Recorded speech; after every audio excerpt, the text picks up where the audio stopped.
नमस्कार, मैं मंजू रुधियाल और आप सभी का स्वागत है खबर में। गलवान घाटी में हुए हिंसक झड़प को आज 1 साल पूरा हो गया है, लेकिन इसके बाद भारत कितना तैयार है, भारत ने अपने आप को कितना मजबूत किया है, उसको जानने के लिए देखिए ये पूरी रिपोर्ट। गलवान घाटी में भारत और चीन के बीच हुई हिंसक सैन्य झड़प को 1 साल पूरा हो गया है। कई दौर की सैन्य और कूटनीतिक बातचीत के बाद भी लद्दाख के अधिकतर इलाकों में हालात वैसे ही हैं। चीन की तैयारी लंबे समय की है और भारतीय सेना भी जवाब देने को तैयार है। वर्तमान में जो स्थिति है उसके लिए भारत को अपनी सेनाएं ताकत बढ़ाने के साथ साथ अन्य मुद्दों पर भी विचार करने की जरूरत है। चीन के खिलाफ भारत की तैयारी किस रूप में होनी चाहिए, इसको लेकर गौतम बाम्बे का मानना है कि लंबी अवधि को ध्यान में रखकर रणनीति तैयार करने की जरूरत है। गौतम का कहना है कि हमें खुद यह सवाल पूछना है कि भारत को अपनी क्षेत्रीय अखंडता की रक्षा करने और चीन के मुकाबले अपने राष्ट्रीय हित को बढ़ावा देने के लिए कम अवधि और लंबी अवधि में क्या करना है।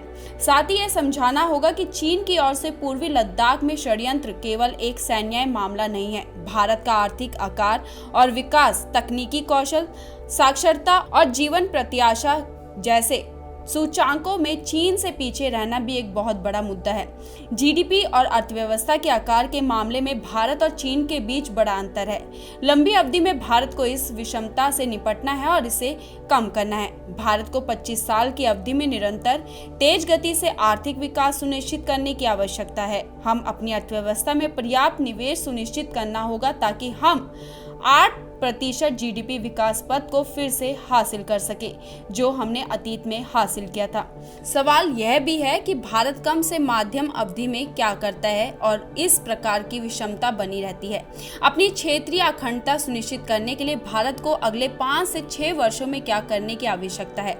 गौतम बाम्बे का कहना है कि इसका उत्तर सरल और सीधा है। हमें अन्य राष्ट्रों के साथ संतुलन गठबंधन बनाना होगा जो अंतर्राष्ट्रीय मंचों पर हमारा समर्थन करेगा। साथ ही हमें आधुनिक हथियार और तकनीकी उपलब्ध कराता रहे जिसकी हमें जरूरत है। इस प्रकार के गठबंधन हमें चीन द्वारा लागू राजनीतिक और सैन्य जबरदस्ती से अपनी रणनीति बनाए रखने में सक्षम बनाएगा। खबर के लिए ब्यूरो रिपोर्ट। तो ये थी पूरी खबर, जहां पर हमने आपको साफ बताया कि आज भारत किस तरीके से अपने आप को मजबूती दे रहा है और किस तरीके से वो मजबूत हो रहा है।